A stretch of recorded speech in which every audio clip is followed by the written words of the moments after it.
Hi hello friends, welcome back to our channel. ಸ್ನೇಹಿತರೆ, ಇದೀಗ ಉಪಾಧ್ಯಕ್ಷ ಚಿಕ್ಕಣ್ಣನ ಮದುವೆ ಫಿಕ್ಸ್ ಆಗಿದ್ದು ಪಾವನ ಅವರ ಜೊತೆ ಹಸೆಮಣೆ ಏರ್ಲಿಕ್ಕೆ ಸಿದ್ಧತೆಯನ್ನು ನಡೆಸಿದ್ದಾರೆ. ಹಾಗಾದರೆ ಚಿಕ್ಕಣ್ಣ ಅವರ ಮದುವೆ ಯಾವಾಗ? ಇದರ ಬಗ್ಗೆ ಒಂದಷ್ಟು ಡೀಟೇಲ್ಸನ್ನು ಕೊಡ್ತಾ ಹೋಗ್ತೀನಿ. ಅದಕ್ಕಿಂತ ಮೊದಲು ನೀವು ನಮ್ಮ ಚಾನಲನ್ನು ಸಬ್ಸ್ಕ್ರೈಬ್ ಮಾಡಿಲ್ಲ ಅಂದರೆ ನಮ್ಮ ಚಾನಲನ್ನು ಸಬ್ಸ್ಕ್ರೈಬ್ ಮಾಡಿಕೊಂಡು ಪಕ್ಕದಲ್ಲಿ ಬರ್ತಕ್ಕಂಥ ಬೆಲ್ ಮೇಲೆ ಮರೀದೆ ಕ್ಲಿಕ್ ಮಾಡ್ಕೊಳ್ಳಿ. ಹೌದು, ನಟ ಚಿಕ್ಕಣ್ಣ ಇದೀಗಾಗಲೇ ಮಂಡ್ಯ ಮೂಲದ ಪಾವನ ಅವರ ಜೊತೆ ನಿಶ್ಚಿತಾರ್ಥ ಮಾಡಿಕೊಂಡಿದ್ದಾರೆ.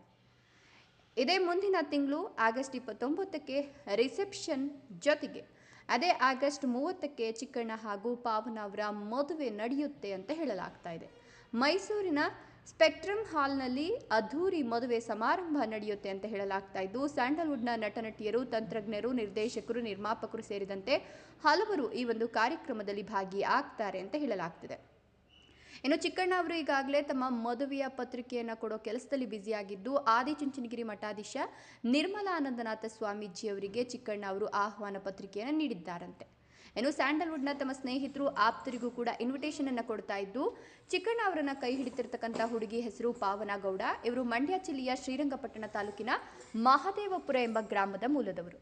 ಮೆಕ್ಯಾನಿಕಲ್ ಎಂಜಿನಿಯರಿಂಗ್ ಮುಗಿಸಿರುವ ಪಾವನ ವೃತ್ತಿಯಲ್ಲಿ ಉದ್ಯಮಿಯಾಗಿದ್ದಾರೆ ಅಂತ ಹೇಳಲಾಗ್ತಿದೆ.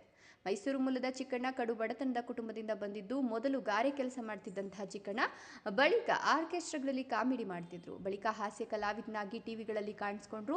ಅದಾದ ನಂತರ ಸಣ್ಣ ಪುಟ್ಟ ಸೀರಿಯಲ್ಗಳಲ್ಲೂ ಕೂಡ ಕಾಣಿಸ್ಕೊಂಡು ಕಿರಾತಕ ಚಿತ್ರದ ಮೂಲಕ ಸ್ಯಾಂಡಲ್ವುಡ್ಗೂ ಕೂಡ ಎಂಟ್ರಿ ಕೊಡ್ತಾರೆ.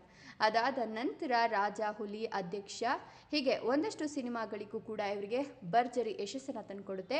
ಉಪಾಧ್ಯಕ್ಷ ಸಿನಿಮಾದ ಮೂಲಕ ಹೀರೋ ಆಗಿ ಕೂಡ ಚಿಕ್ಕಣ್ಣ ಎಂಟ್ರಿಯನ್ನು ಕೊಡ್ತಾರೆ. ಸದ್ಯ ವೈವಾಹಿಕ ಜೀವನಕ್ಕೆ ಕಾಲಿಡಲು ಸಿದ್ಧತೆಯನ್ನು ನಡೆಸಿದ್ದು, ಮುಂದಿನ ತಿಂಗಳು ಇವರ ವಿವಾಹ ಮಹೋತ್ಸವ ನೆರವೇರುತ್ತೆ ಅಂತ ಹೇಳಲಾಗ್ತಿದೆ. ಇದರ ಬಗ್ಗೆ ನಿಮ್ಮ ಅನಿಸಿಕೆ, ಅಭಿಪ್ರಾಯಗಳನ್ನು ಕಮೆಂಟ್ಸ್ ಮಾಡಿ. ವಿಡಿಯೋ ಇಷ್ಟ ಆದರೆ ಲೈಕ್ ಕೊಟ್ಟು ಶೇರ್ ಮಾಡಿ. ತಪ್ಪದೆ ನಮ್ಮ ಚಾನಲನ್ನು ಸಬ್ಸ್ಕ್ರೈಬ್ ಮಾಡ್ಕೊಳ್ಳಿ. Thank you.